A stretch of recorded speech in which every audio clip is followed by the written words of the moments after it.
ओम शिवोहम शिवोहम शिवोहम। ओम सच्चिदानंद रूपाय विश्वोत्पत्त्यादि Hathaway तापत्रय विनाशाय श्री कृष्णाय वयं नमः। श्री कृष्णाय वयं नमः। ओम अखंडानंद बोधाय शिष्य संतापहारिणे सच्चिदानंद रूपाय तस्मै श्री गुरवे नमः। तस्मै श्री गुरवे नमः। ध्येयं सदा परिभवग्नमभीष्टदोहं तीर्थास्पदं शिवविरञ्चिनुतं शरण्यं भृत्यार्तिहं प्रणतपाल भवाब्धिपूतं वन्दे महापुरुष ते चरणारविन्दं। वन्दे महापुरुष ते चरणारविन्दम। पूर्व प्रसंग में आप श्रवण कर रहे थे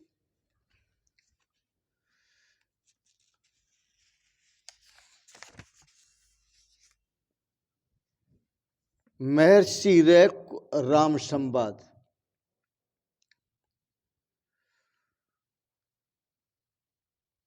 रैक्व ऋषि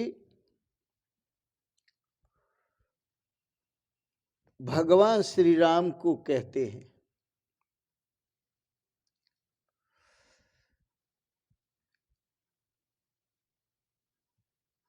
राम जी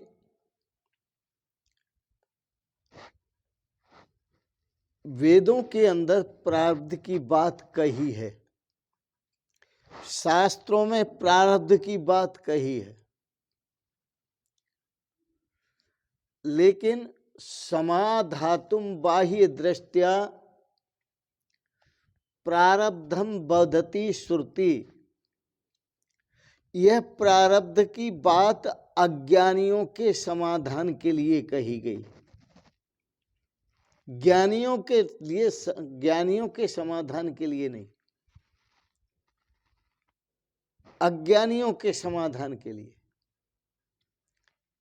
क्योंकि ज्ञानी की दृष्टि में न तो देहादि सत्यत्व न तो देहादि सत्वत्वम बोधनाय विपश्चित। देह आदि सत्य हैं, यह विवेकी पुरुषों के समझाने के लिए नहीं है।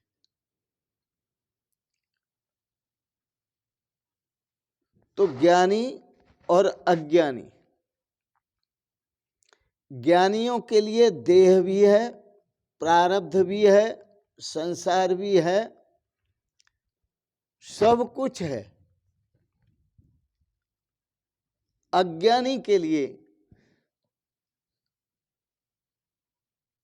सॉरी मुझे पता नहीं क्या बोल गया, अज्ञानी के लिए देह भी है, प्रारब्ध भी है, संसार भी है, लेकिन यह सब ज्ञानी के लिए नहीं है।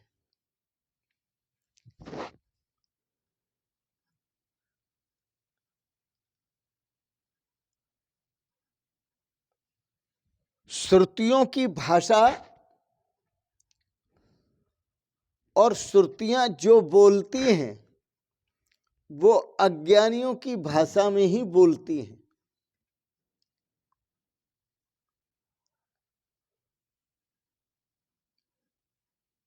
सच तो यह है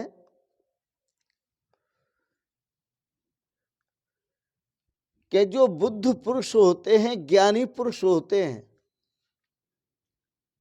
जो अनुभवी पुरुष होते हैं, ऋषि महर्षि, उनके पास दो भाषाएं होती हैं। एक भाषा होती है अज्ञानी को समझाने के लिए और दूसरी भाषा होती है ज्ञानी से बोलने के लिए। आप समझेंगे कि अज्ञानियों से बोलने के लिए कौन सी भाषा है और ज्ञानियों से बोलने के लिए कौन सी भाषा है, तो आप उसका अंतर समझेंगे। और ऋषि महर्षि जो हुए हैं, सबका यही हाल रहा है। उनके वचनों में विसंगतियां रही हैं, कोई संगति नहीं है।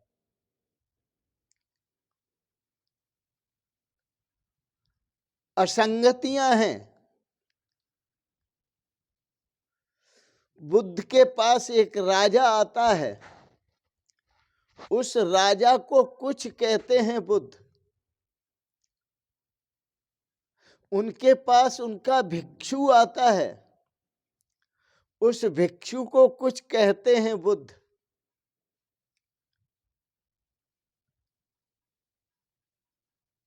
इन दोनों भाषाओं को सुनकर मन मस्तिष्क थोड़ा मुश्किल में पड़ जाता है, क्योंकि वो कल कुछ और कहते हैं और आज कुछ और कहते हैं, परसों कुछ और कहते हैं। उनकी बातों को समझना थोड़ा मुश्किल हो जाता है और व्यक्ति सोचता है कि इन्होंने परसों कुछ और कहा, कल कुछ और कहा, आज कुछ और कहा।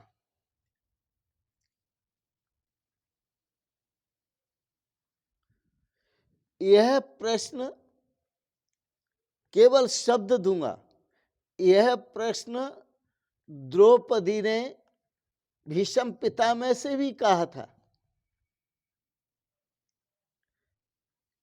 कल और आज कुछ और कहा, तुम सत्यव्रती कहलाते हो।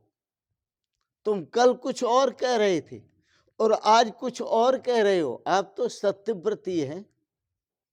एक बात बोलिए, उसमें अंतर वाक्य में इतना है कि वो प्रसंग दूसरा है। या आज के प्रसंग में आपको बताते हैं,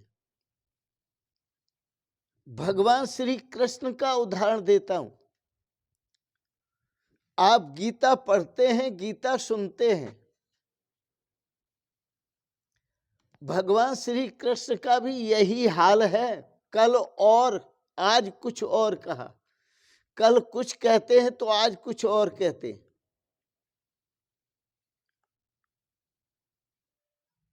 नहीं तो आप देख लेना, गीता में 3 षटक हैं।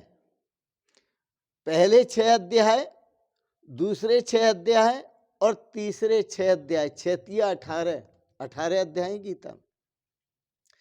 पहले षटक में भगवान श्री कृष्ण कहते हैं, अर्जुन मैं सत हूं, असत नहीं हूं। मैं अक्षर हूं, क्षर नहीं हूं। दूसरे षटक में भगवान श्री कृष्ण कहते हैं कि मैं सत भी हूं और असत भी हूं। मैं क्षर भी हूं और अक्षर भी हूं। तीसरे षटक में भगवान श्री कृष्ण कहते हैं कि क्षरश्च अक्षर अतीतो अहम। मैं क्षर से भी परे हूं और अक्षर से भी परे हूं। मैं सत से भी परे हूं और असत से भी परे हूं। भगवान बोल रहे हैं, कहीं ऐसा तो नहीं क्योंकि वृंदावन में भांग बहुत घोटी जाती है, भांग पी करके बोल रहे हो। परसों कह रहे थे कि मैं सत हूं, असत नहीं हूं। मैं अक्षर हूं, क्षर नहीं हूं। कल कह रहे थे कि मैं सत भी हूं और असत भी हूं, क्षर भी हूं और अक्षर भी हूं। और आज कहते हैं क्षरक्षाक्षर अतीतो अहम। मैं क्षर से भी परे हूं और अक्षर से भी परे हूं, मैं सत से भी परे हूं और असत से भी परे हूं। यह भगवान श्री कृष्ण की भाषा है। इसलिए मैंने आपको कहा कि जो बुद्ध पुरुष का मेरा अभिप्राय है, बुद्ध पुरुष से जो ज्ञानी पुरुष हैं, जिन्होंने अपने स्वरूप को पहचाना है, परमात्मा स्वरूप को पहचाना है, उनकी भाषा में अंतर है। वो स्वयं में तो एक हैं पर भाषाएं कई बोलते हैं। कभी वो अज्ञानियों की भाषा में बोलते हैं तो कभी ज्ञानियों की भाषा में बोलते हैं और कभी अपनी भाषा में बोलते हैं। मेरी बात को समझे। अज्ञानियों की भाषा में जब बोलते हैं तो कहते हैं समाधा तुम बाह्य दृष्टया प्रारब्धम बदती श्रुति। राम जी, अज्ञानियों का समाधान करने के लिए, क्योंकि अज्ञानी यह मानते हैं कि मैं देह हूं,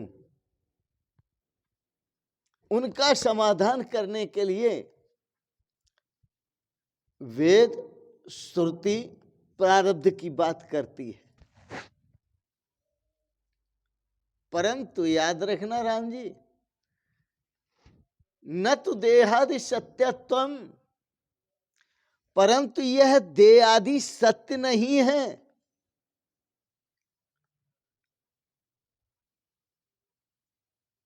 इसलिए देह और देह के प्रारब्ध की बात बोधनाय विपश्चिताम ज्ञानियों के लिए नहीं करती, श्रुति ज्ञानियों के लिए नहीं करती।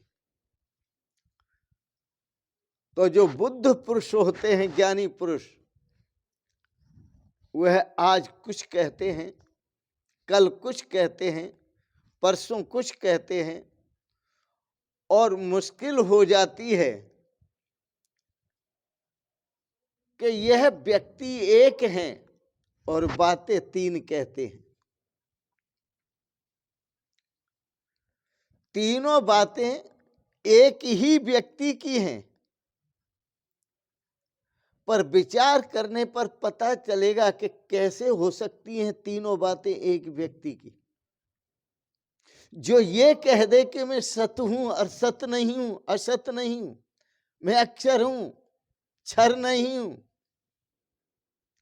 और फिर कह दे कि मैं अक्षर हूं, क्षर नहीं हूं,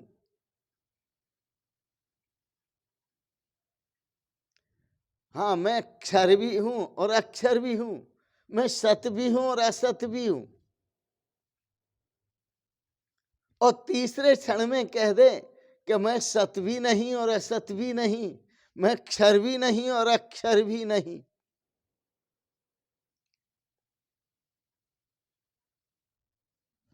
पर याद रखना, बोलने वाला तीनों वाक्यों में एक ही है। भगवान कृष्ण ही तीनों वाक्य बोल रहे हैं, वह तीनों में एक है बोलने वाला। लेकिन बोलने वाला तीनों में अलग अलग आपको लगता है होना चाहिए। सुनने वालों के ध्यान में बोलने वाले अलग अलग होना चाहिए, परंतु यहां तीनों में बोलने वाला एक है, जिसे भगवान कृष्ण कहते हैं, जिसे परमात्मा कहते हैं। तो बातें तीन होती हैं, बोलने वाला एक होता है, ये भेद कैसे हो गया?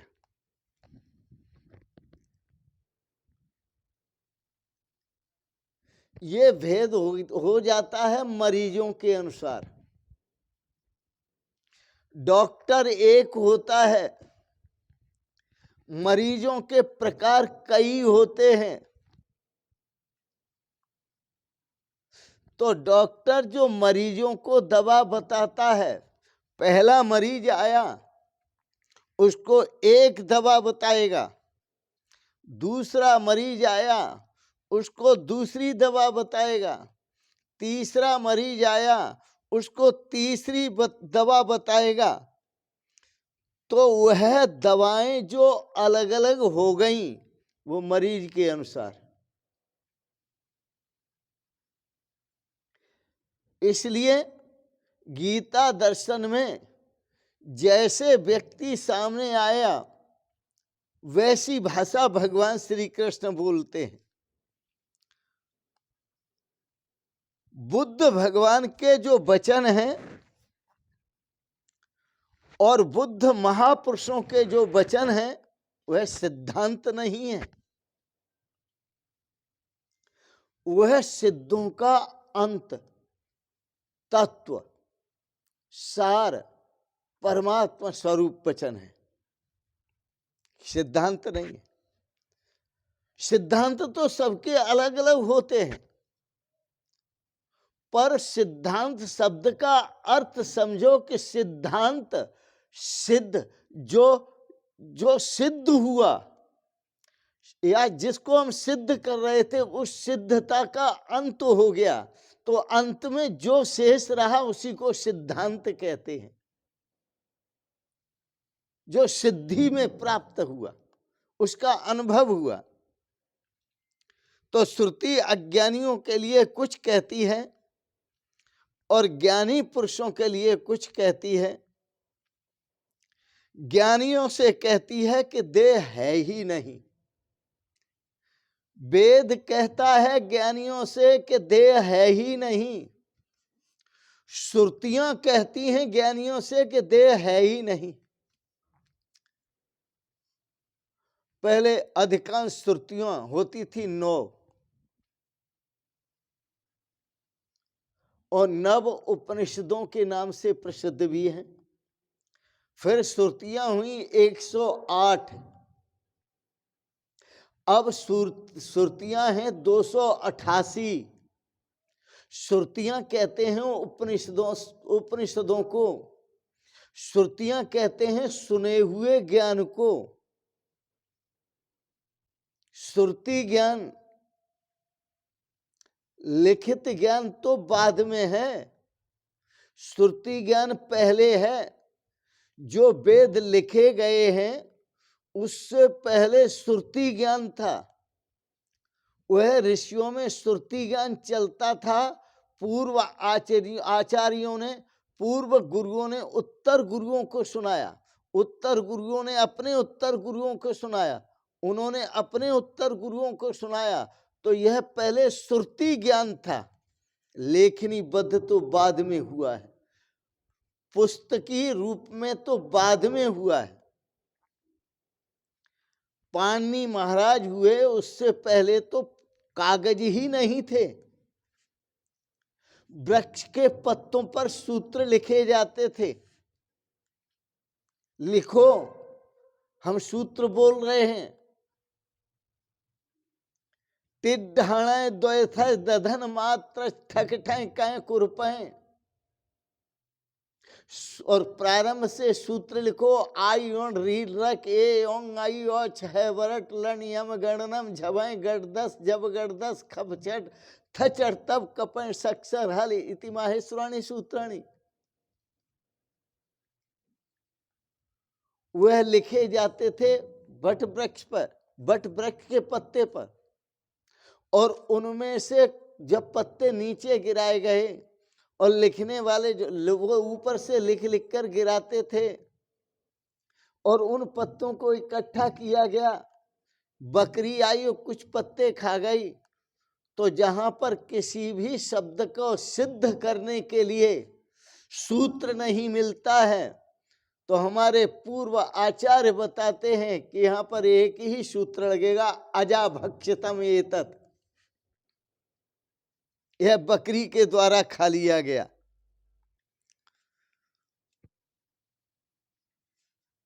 तो ज्ञानियों से श्रुति कहती है कि देह है ही नहीं, और अज्ञानियों से कहती है तुम देह नहीं हो। कितना अंतर है। ज्ञानियों से कहती है श्रुति और ज्ञानी जन महापुरुष, यहां सतगुरुदेव भगवान महर्षि रघुराम जी से कहते हैं देह है ही नहीं, और फिर अज्ञानियों के लिए संदेश देते हैं कि तुम देह नहीं हो, ये जानो देह है ही नहीं।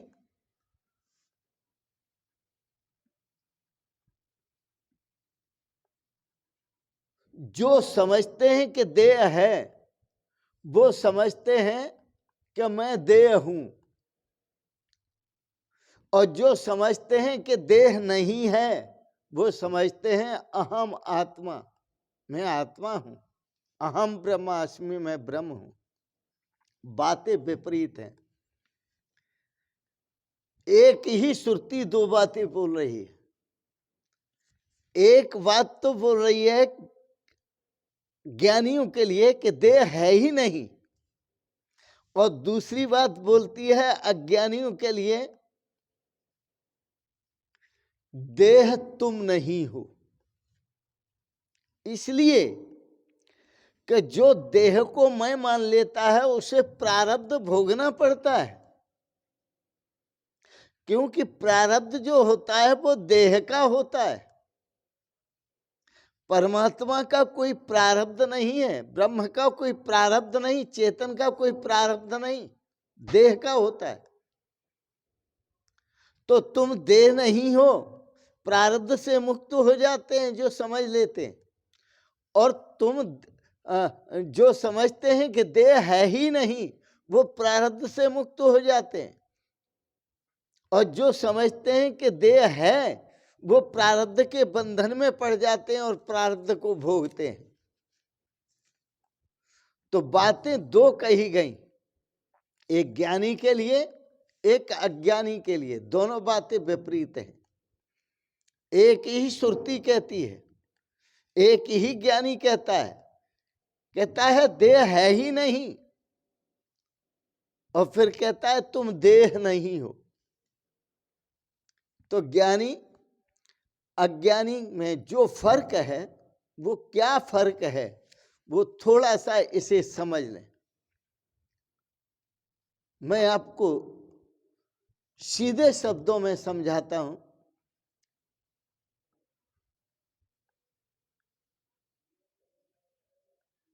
यह विषय ऑब्जेक्टिव और सब्जेक्टिव विषय है।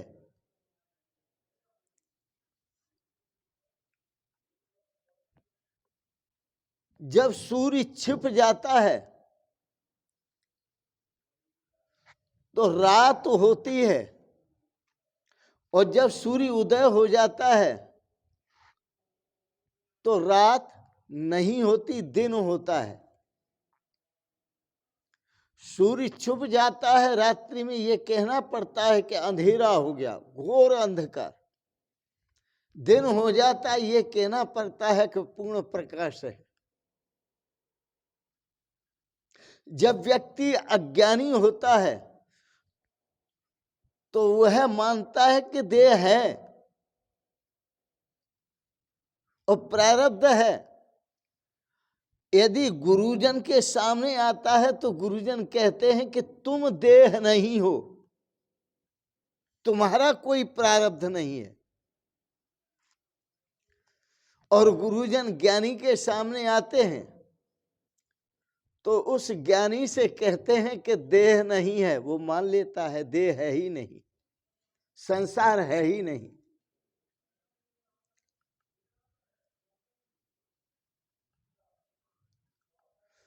यहां एक विचार कर लो कि जो तथ्य परमात्मा है उस पर इतना जोर नहीं है, जोर है आपकी दृष्टि पर।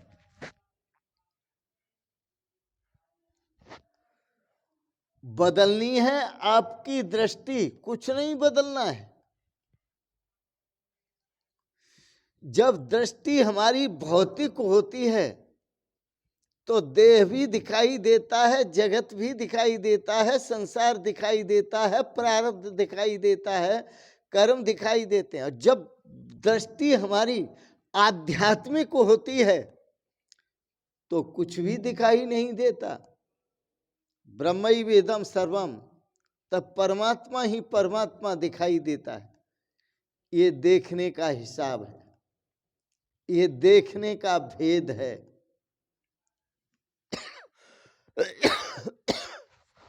इसलिए कल भी आप श्रवण कर रहे थे, दृष्टिम ज्ञानमयीम कृत्वा पश्येत ब्रह्ममयम जगत। अपनी दृष्टि को ज्ञानमयी बनाओ और जगत को ब्रह्ममय देखो।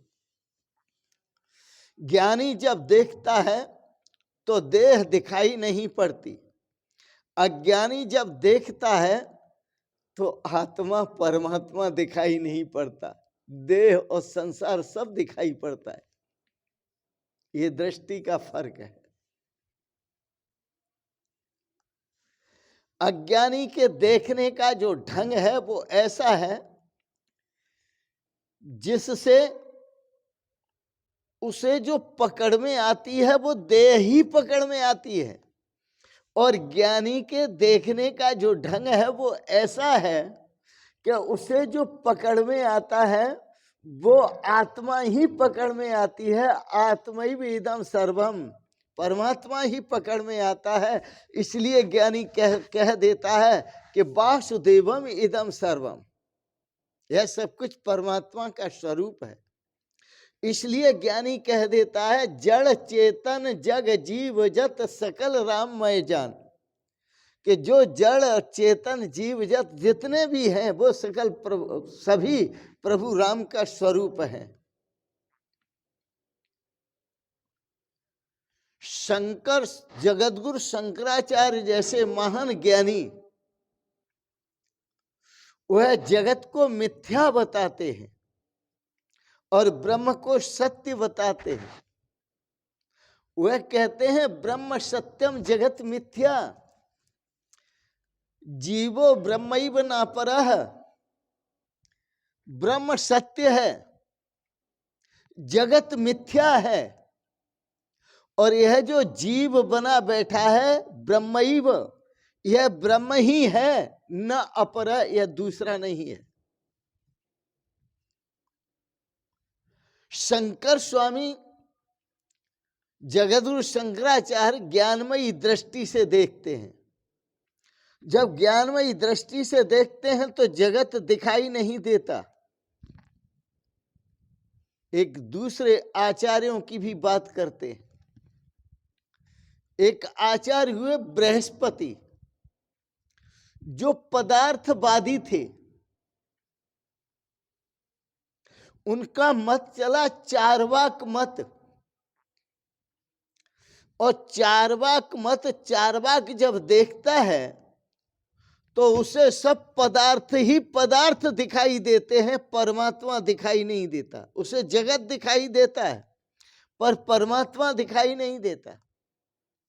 जगतगुरु शंकराचार्य कहते हैं कि ब्रह्म दृष्टि प्राप्त करो, परमात्मा दृष्टि प्राप्त करो, परमात्मा का ही भजन करो, चिंतन करो, ध्यान करो, उसके स्वरूप में ही निमग्न होकर स्वरूप का रस लो। और चार्वाक क्या कहता है? चार्वाक कहता है यावत जीवेत सुखम जीवेत, जब तक जियो सुख पूर्वक जियो, ऋणम कृत्वा घृतम पिबेत, कर्ज करो और घी पियो। संसार में कुछ नहीं रखा, क्योंकि चार्वाक पदार्थवादी है, उसको देह दिखाई देती है, आत्मा दिखाई नहीं देती। जगतगुरु शंकराचार्य परमात्मवादी हैं, इसलिए उनको आत्मा दिखाई देती है, देह दिखाई नहीं देती। इसलिए जगतगुरु शंकराचार्य जो व्याख्या करते हैं वो आत्मा और परमात्मा की व्याख्या करते हैं, और चार्वाक जो व्याख्या करता है वो शरीर की व्याख्या करता है, जगत की व्याख्या करता है। इतना अंतर है। पुनः यह मंत्र याद करो। गुरुदेव भगवान कहते हैं समाधातुम बाह्य दृष्टिया प्रारब्धम वदति श्रुति। श्रुति प्रारब्ध की कल्पना जो बताती है वो अज्ञानियों के लिए बताती है। चार्वाक जैसे अज्ञानी हैं, उनके लिए देह भी है, प्रारब्ध भी है, भोगे जाओ। और श्रुति न तू विपश्चिताम, श्रुति कभी ज्ञानियों के लिए न देह की बात करती है न प्रारब्ध की बात करती है। क्योंकि न तो देहादि सत्यत्वम, देहादि सत्य नहीं है। एक बात और समझें, हम सभी के पास स्थूल दृष्टि से देखा जाए तो 5 इंद्रियां हैं, और जो 5 इंद्रियां हैं इसलिए 5 महाभूत हैं, क्योंकि वो इंद्रियों के पकड़ में जो 5 इंद्रियां हैं उनकी पकड़ में 5 महाभूत ही आ रहे हैं। यदि इंद्रियां ज्यादा होती तो और भी भूत पकड़ में आ जाती। अब इंद्रियां ही 5 हैं इसलिए 5 महाभूत पकड़ में आते हैं, 5 महाभूत का पता चलता है। यदि 10 इंद्रियां हो तो 10 महाभूतों का पता चल जाएगा।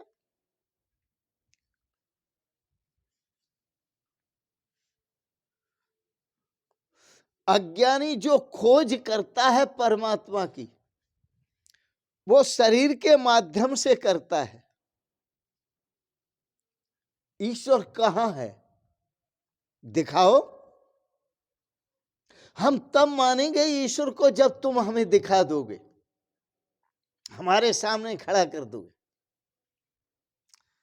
तो अज्ञानी जो खोज करता है वो शरीर के माध्यम से करता है, और वो इस बात को कहता है कि जब तक मेरी आंखें गवाही नहीं बन जाएंगी, गवाह नहीं बन जाएंगी, तब तक मैं नहीं मानूंगा कि ईश्वर है।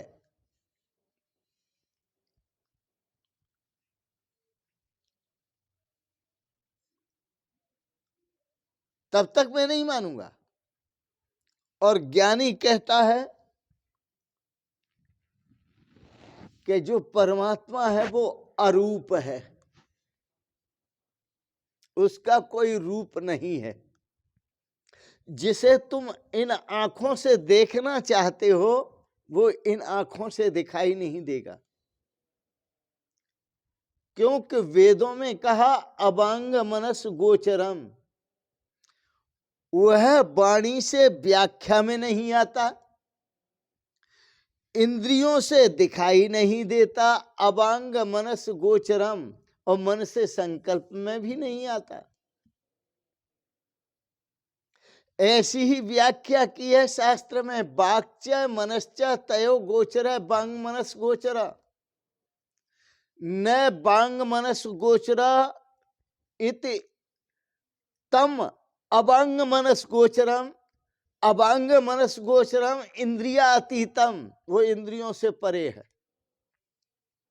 अज्ञानी उस परमात्मा को इंद्रियों से पकड़ना चाहता है,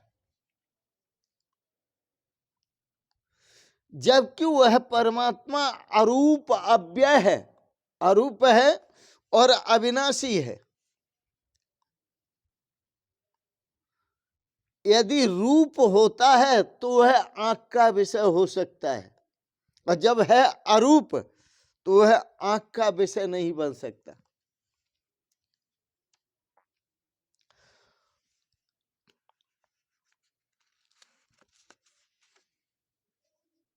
एक बार 2 संतों का मिलन हुआ, कबीर का और फरीद का। जब 2 संतों का मिलन हुआ तो वहां जनता बहुत इकट्ठी हुई कि आज बड़ा मजा आएगा, आज तो बड़ा आनंद आएगा, क्योंकि दोनों संत पहुंचे हुए संत हैं।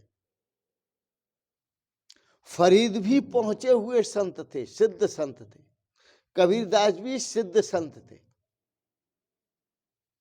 सामाजिक व्यक्तियों ने सोचा कि आज तो ये आपस में बैठेंगे तो बातचीत होगी, तो शास्त्रार्थ होगा, विद्वत्ता की बातें होंगी, तो बड़ा आनंद आएगा। तो घेर करके बैठ गए महाराज। कबीरदास और फरीद दोनों ही आमने सामने बैठे हुए हैं। कबीर ने सोचा कौन बोले।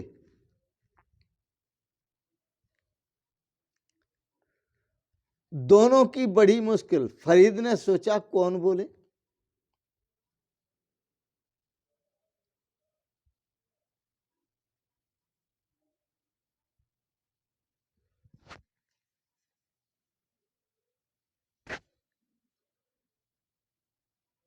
न कबीरदास जी बोल रहे हैं, न फरीद बाबा बोल रहे हैं, दोनों ही मौन हैं। आप सोचिए क्यों, गहराई से विचार कीजिए। उन दोनों का मिलन हो रहा है, पर अंतर मिलन हो रहा है, और अंतर मिलन में दोनों एक हैं। यह बात कबीरदास जी भी समझ रहे हैं और फरीद भी समझ रहे हैं। जब दोनों एक हैं, दूसरा है ही नहीं, तो कौन बोले और किससे बोले।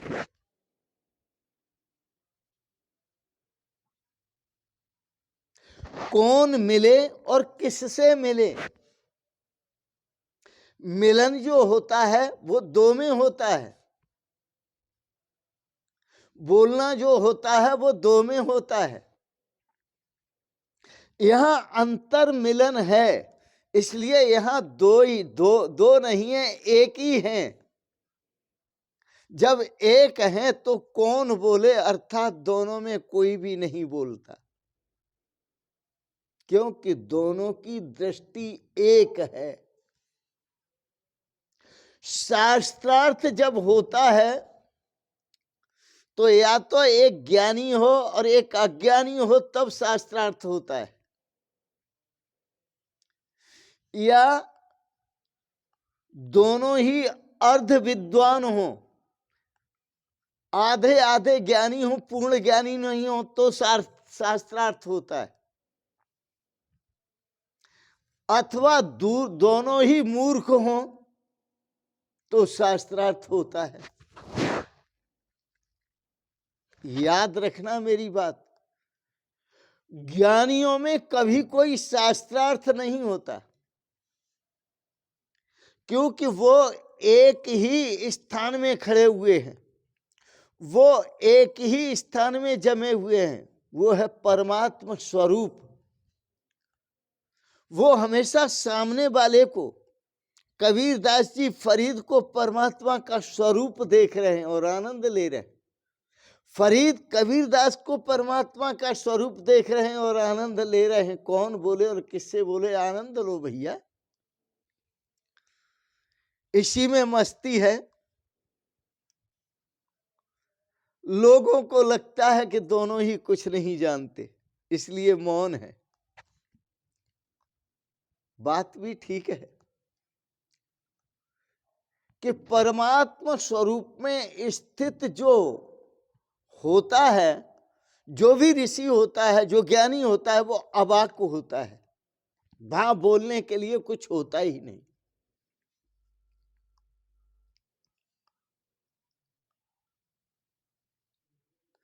ज्ञानी मरना चाहता है, अज्ञानी मरना नहीं चाहता। आप विचार कीजिए, ज्ञानी मरना चाहता है, अज्ञानी मरना नहीं चाहता।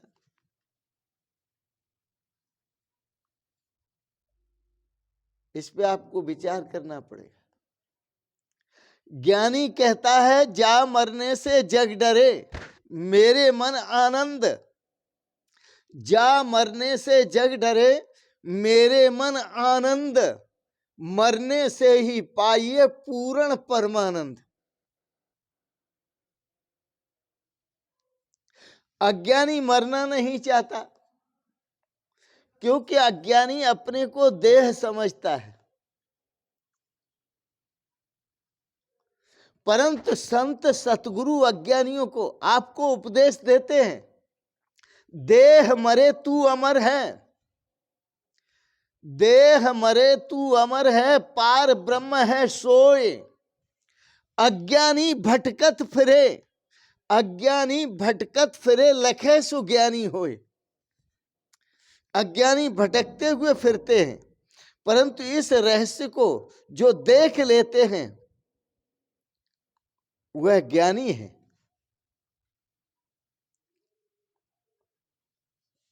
ज्ञानी समझता है कि मृत्यु मेरे चारों तरफ घटती है, पर मुझ में नहीं घटती।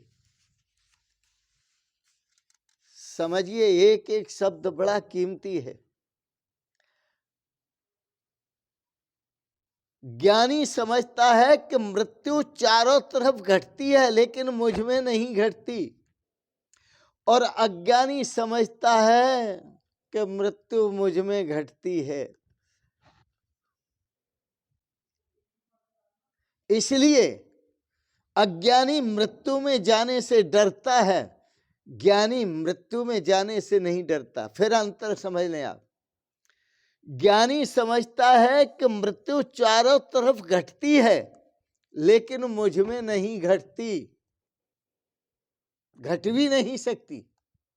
और अज्ञानी समझता है कि मृत्यु मुझ में घटती है, क्योंकि अपने को देह मानता है, मुझ में घटती है, इसलिए वह अज्ञानी भयभीत रहता है और ज्ञानी निर्भय रहता है, क्योंकि वो जानता है अमर है आत्मा मेरी, मेरी आत्मा तो अजर अमर है। यही संदेश तो भगवान श्री कृष्ण ने गीता में दिया था। अर्जुन, किससे डरता है?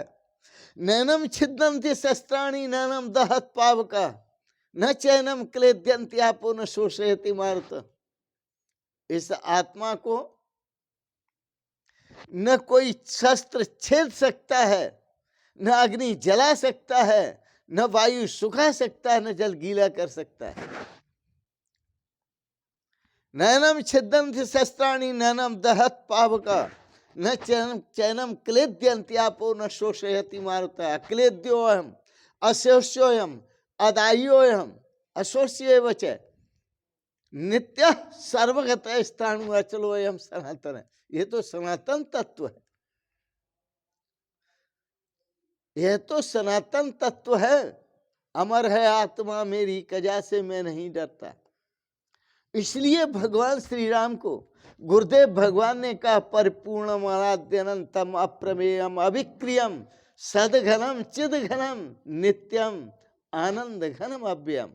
राम जी, अपने स्वरूप का चिंतन करो। आपका जो स्वरूप है, प्रत्येक एक रसम पूर्णम अनंतम सर्वतोमुखम अहेयम अनुपादेयम अनधेयम अनाश्रयम निर्गुणम निष्क्रियम सूक्ष्मम निर्विकल्पम निरंजनम अनिरूप्यम अस्वरूपम यन मनोवाचाम अगोचरम सत्समृद्धम सुतय सिद्धम शुद्धम बुद्धि मनीदृशम एकमेवाद्वयम ब्रह्म नेह नाना अस्ति किंचन। राम जी, एक अद्वितीय ब्रह्म ही है और तत्वमसि वही ब्रह्म आप हो। अपने ब्रह्म स्वरूप का दर्शन करो, इसी का आनंद लो। आज के प्रसंगत वाणी को यहीं विराम देंगे। मन करता है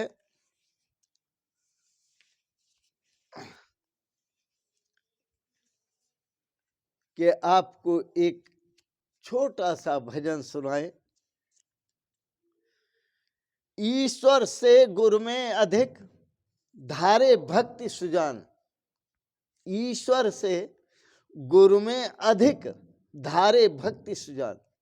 सुजान अच्छे जो जन होते हैं, सज्जन, वह ईश्वर से भी अच्छी भक्ति गुरु में धारण करते। ईश्वर से गुरु में अधिक धारे भक्ति सुजान क्योंकि बिन गुरु भक्ति प्रवीण हूं लहेन आत्मज्ञान। जब तक अच्छी प्रकार से गुरु भक्ति में प्रवीण नहीं होगा साधक, तब तक उसे आत्मज्ञान की प्राप्ति नहीं होगी, ब्रह्म ज्ञान की प्राप्ति नहीं होगी।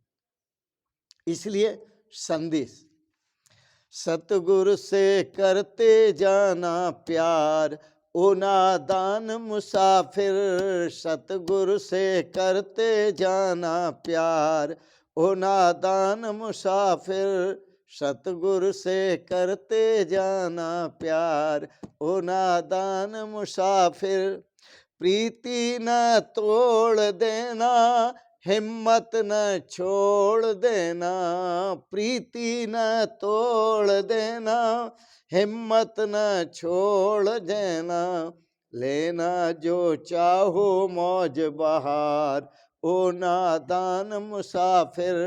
लेना जो चाहो मौज बहार, ओ नादान मुसाफिर। सतगुरु से करते जाना प्यार, ओ नादान मुसाफिर। सतगुरु से करते जाना प्यार, ओ नादान मुसाफिर। जब तक है जोश जवानी, हर बिगड़ी बात बनानी सावधान।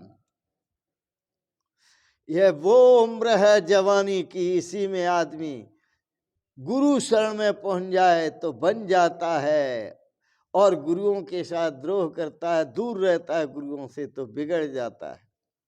जब तक है जोश जवानी, हर बिगड़ी बात बनानी। जब तक है जोश जवानी, हर बिगड़ी बात बनानी। होने न पावे अत्याचार, ओ नादान मुसाफिर। होने न पावे अत्याचार, ओ नादान मुसाफिर। सतगुरु से करते जाना प्यार, ओ नादान मुसाफिर। सतगुरु से करते जाना प्यार, ओ नादान मुसाफिर। सतगुरु से प्रीति रखना, उसका फल मुक्ति चखना। सतगुरु से प्रीति रखना, उसका फल मुक्ति चखना। सतगुरु से प्रीति रखना, उसका फल मुक्ति चखना। होना जो चाहो भव से पार, ओ नादान मुसाफिर। होना जो चाहो भव से पार, ओ नादान मुसाफिर। सतगुरु से करते जाना प्यार, ओ नादान मुसाफिर। सतगुरु से करते जाना प्यार, ओ नादान मुसाफिर। सतगुरु का कहना मानो, निज को खुद आत्म जानो। सतगुरु का कहना मानो, निज को खुद आत्म जानो। सतगुरु का कहना मानो, निज को खुद आत्म जानो। ये है, ये कौन कह रहे हैं? महर्षि राम जी से।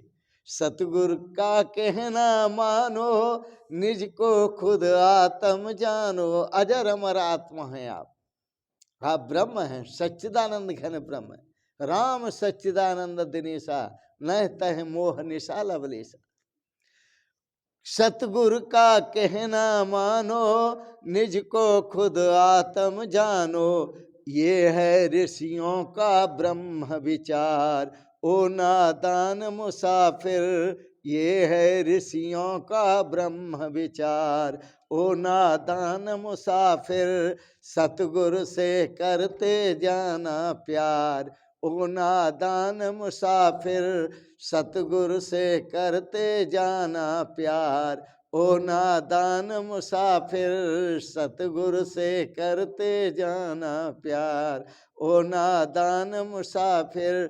सतगुरु से करते जाना प्यार, सतगुरु से करते जाना प्यार। सतगुरु से करते जाना प्यार। बोलो सच्चिदानंद भगवान की जय, सतगुरुदेव भगवान की जय। शिवोहम शिवोहम शिवोहम। आज के प्रसंगत आपने बड़े प्रेम और श्रद्धा से आज का प्रवचन श्रवण किया, इसके लिए बहुत बहुत अनुग्रहित है। आज महाशिवरात्रि है, इसका भी भाव हम आपको बताएंगे समय मिलने पर। तब तक आप शिवोहम बोले, क्योंकि आप सब नहीं हैं, आप शिव हैं। आप सब नहीं हैं, आप शिव हैं। इसलिए आजकल चर्चा जोरों पे है कि जहाँ खुदा है वहाँ खुदेगा, जहाँ खुदा है वहाँ खुदेगा। और शिव निकला तो हमारा, और सब निकला तो तुम्हारा। शिव निकला तो हमारा, वहाँ मंदिर बनेगा, और सब निकला तो तुम्हारा, वहाँ कब्र बनाओ चाहे मस्जिद बनाओ। बड़ी जोरों से चर्चा चल रही है। तो आप अपने शिव स्वरूप को पहचानेंगे। महाशिवरात्रि का दिन है, भगवान शिव स्वरूप को पहचानो, वही तुम्हारा स्वरूप है।